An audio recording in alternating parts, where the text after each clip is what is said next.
नमस्कार, मैं Colin Peter आपका स्वागत करती हूं इंडिया न्यूज 24 में। आज मैं आपके सामने एक ऐसा मुद्दा लेकर आई हूं जिसके लिए हम कह सकते हैं कि आज का ये दिन हमारा काला दिन भी माना जा सकता है। जी हां, हमारे देश के लिए इस दिन को काला दिन कहना कोई अलग बात नहीं होगी, क्योंकि आज एक ऐसा किस्सा सामने आया है जिसमें एक महिला को शर्मसार होना पड़ा है, वो भी उनके सामने, जिससे उसने मदद की गुहार लगाई थी। जी हां, ये मुद्दा है लुधियाना के पुलिस स्टेशन का, जहां पर एक महिला को जबरदस्ती उठाकर पुलिस स्टेशन बुलाया जाता है, वो भी रात को। जी हां, रात को एक महिला को पुलिस स्टेशन में जबरदस्ती बुलाया गया। उसके बाद जो हुआ वो तो बहुत ही शर्मसार बात हुई। जी हां, यहाँ पर एक महिला के दामन को शर्मसार किया गया, और वो भी किसी और ने नहीं बल्कि वहीं के मुलाजिमों ने किया। जी हां, ये पुलिस स्टेशन के ही मुलाजिम थे जिन्होंने उस महिला के दामन को तार तार कर दिया। आज इसी मुद्दे पर चर्चा करने के लिए हमारे स्टूडियो में मौजूद है जाने माने वकील एडवोकेट गौरव अरोड़ा। नमस्कार सर, मैं आपका हमारे स्टूडियो में स्वागत करती हूं। और ये जो सारा मुद्दा है, इसके लिए मैं सबसे पहला सवाल आपके सामने रखना चाहती हूं कि आखिरकार इन सब चीजों के पीछे जिम्मेदार कौन है? देखिए कॉलिन जी, जिम्मेदार की बात आपने जहां तक करी वो तो जग जाहिर ही हो चुका है। वही लोग जिम्मेदार हैं जिन लोगों के पास हम लोग अपने इंसाफ के लिए जाते हैं, जिनके पास हम चाहते हैं कि शायद हमें उनके पास वो इंसाफ मिल जाएगा जिसकी हम जरूरत करते हैं। लुधियाना की मुंडिया चौकी में जो ये हुआ, सच में आपने जो बात कही सबसे पहले कि ये काला दिन है, तो मैं सच में बोलूंगा कि वाकई ये काला दिन है। बिकॉज एक महिला जो सब जगह पे जब थक जाती है तो उसको एक चीज की आस होती है कि शायद एक पुलिस स्टेशन में उसको इंसाफ मिलेगा, लेकिन पुलिस स्टेशन में ही ऑफिसर्स जो वहां पे होते हैं, अगर वही उसके साथ बलात्कार कर दें, उसको सब शर्मसार कर दे, तो इससे बड़ी बात तो कोई हो ही नहीं सकती। तो सबसे बड़े जिम्मेदार तो ऑब्वियस है वो लोग हैं, और साथ साथ वो लोग भी हैं जिन्होंने इन पर विश्वास करके ऐसे चौकी पे उनको मुलाजिम रखा। बिकॉज ऐसे लोगों का तो वैसे भी कैरेक्टर पहले पता चल ही जाता है, क्योंकि पूरी डिटेल्स होती हैं। लेकिन फिर भी अगर मैं जिम्मेदारी की बात करूं तो वो लोग तो है ही हैं, साथ ही साथ ऐसे लोगों का जो साथ देते हैं, चाहे वो पॉलिटिशियंस हैं, चाहे वो ऑफिशियल्स हैं, वो सब भी साथ साथ इसके गुनहगार हैं। तो सर, मैं आपसे एक चीज पूछना चाहूंगी, अगर किसी महिला को अगर इस तरह से पुलिस स्टेशन में अगर बुलाया जाए तो उसको किन किन बातों के लिए सावधानियां बरतनी चाहिए? देखिए, बहुत ही बढ़िया क्वेश्चन आपने यहाँ पे पूछा, और मुझे लगता है कि ये सबसे ज्यादा जरूरी बात भी आप सबके लिए। क्यों?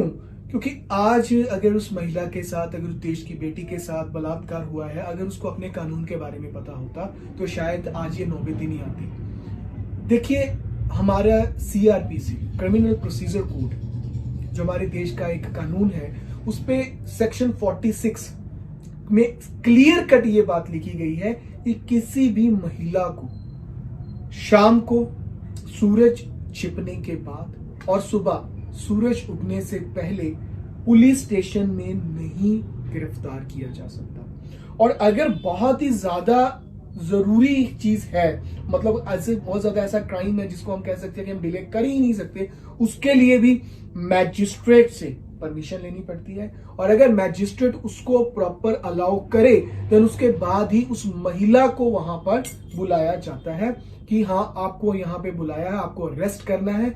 अरेस्ट करके फिर उसकी जो भी प्रोविजंस है वो करनी पड़ती है। इसके बाद भी अगर मैजिस्ट्रेट ने अलाउ कर भी दिया है तो भी महिला ऑफिसर्स वहां पर होंगी, उनकी हाजिरी में उस महिला को, जो आरोपी उन्होंने बनाया है, उसको अरेस्ट किया जाएगा। प्रॉपर डिसेंसी वहां पे बरती जाएगी। उसकी जो अरेस्ट से लेकर अगर कोई तलाशी लेनी है वो भी रिस्पेक्ट टू डिसेंसी उसकी महिला ऑफिसर ही लेगी। तो इस बार क्या हुआ, जितना मुझे पता है, मैंने जो पढ़ा है, जब मैंने भी वो देखा है कि बुला लिया जाता है उनको, या किसी को आरोपी बना लिया जाता है, तो शाम को उसके घर के अंदर रेड मार दी जाती है।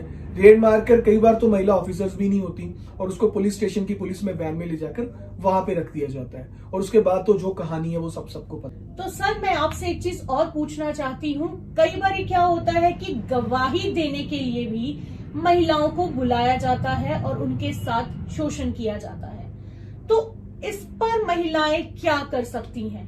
क्योंकि शोषण वाली बात तो मैं आपकी समझ गई कि हम रात को महिलाएं नहीं जा सकती हैं और लेडी कांस्टेबल का होना जरूरी है, पर कई बार ये होता है कि उनको कहा जाता है कि आपकी गवाही है और आपको स्टेशन आना ही पड़ेगा, तो उसके लिए उन्हें किन किन बातों का ध्यान रखना चाहिए?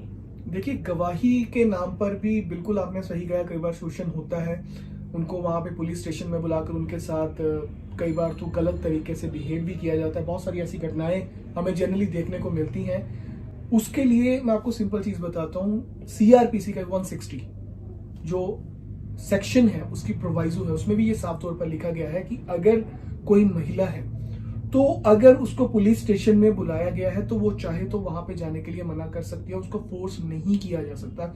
और सिर्फ महिला ही नहीं, अगर कोई 15 साल से नीचे का लड़का है वो भी, और अगर कोई 60 मतलब सीनियर सिटीजन है उसको भी ये बात का अधिकार हुआ कि वहां पे जाने के लिए मना कर दे। तो सबसे बड़ी बात तो हमें जरूरी ये है कि हमें अपने अधिकारों का पता होना चाहिए, कि शायद उस महिला को भी अपने अधिकार का पता होता तो शायद एक देश की बेटी की आबरू बच जाती और हम ये काला दिन ना मना रहे होते। तो ये अधिकार जो है जो हर एक महिला को पता होनी चाहिए। तो सर मैं यहाँ पर आपसे एक और क्वेश्चन पूछना चाहती हूँ कि ये जो केस पुलिस स्टेशन में ही हुआ है, मोस्टली क्या होता है कि लोग पुलिस वालों से डरते हैं क्योंकि उनका इन्फ्लुएंस बहुत ज्यादा होता है, तो क्या यहाँ पर एक महिला को इंसाफ मिल सकेगा?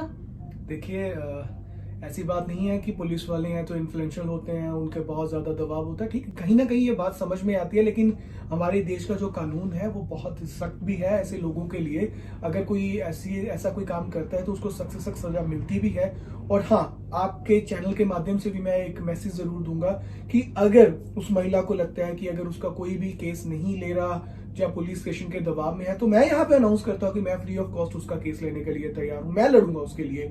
और उसी के लिए क्यों, अगर किसी बेटी के साथ अगर ऐसा कुछ होता है, अगर इन्फ्लुएंस जो लोग हैं उनका कोई साथ देते हैं, तो उनके लिए भी मैं लड़ने के लिए तैयार हूँ। मैं ही नहीं, मेरे जैसे बहुत सारे ऐसे एडवोकेट्स होंगे जो इस चीज के लिए आगे आते हैं, जो जिसके साथ अगर गलत होता है, अगर चाहे वो पुलिस वाले ने किया चाहे वो पॉलिटिशियन ने किया, उनके साथ लड़ने के लिए। क्योंकि हमारा संविधान जो है उस सबके लिए एक है, और चाहे वो पुलिस वाला हो चाहे वो पॉलिटिशियन हो, उनके खिलाफ लड़ने के लिए हम सभी एक हैं। तो मैं इसी के साथ ही गौरव जी आपका धन्यवाद करती हूँ कि आपने हमें ये वक्त दिया और हमें इन सारे मुद्दों के बारे में बताया, और मैं ये आशा करती हूँ कि आने वाले समय में हम महिलाएं अपने अधिकारों को जानेंगी और हमेशा खड़ी रहेंगी।